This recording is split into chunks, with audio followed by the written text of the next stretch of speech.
The nation of Indonesia in Southeast Asia skims right over a convergent boundary in the Ring of Fire in the Pacific. The island of Sumbawa is the home of Tambora, the volcano that, in 1815, produced the most powerful eruption in human history. Historically speaking, it's somewhat dwarfed by the eruption of Krakatoa in 1883, several decades later, because of the increased documentation for the latter. However, Tambora was both more powerful and had greater effects on the surrounding area and the rest of the world. The eruption was caused by ocean water penetrating cracks in the island that reacted with magma within the volcano to create a pressure buildup. As stratovolcanoes typically do, it had much stickier magma than a sheer volcano would, and that contributed to the greater pressure that resulted in such a huge eruption.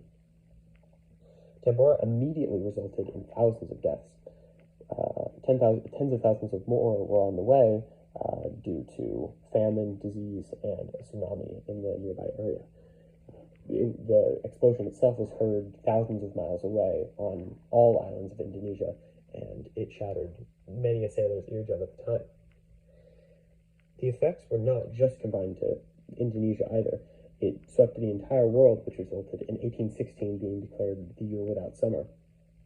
This was felt particularly in North America, of all places, which is on the other side of the world from Indonesia, where famine was rampant, as agriculture during that summer was much compromised by the reflection of sunlight back into space by the ash clouds created by Tambora over the next year.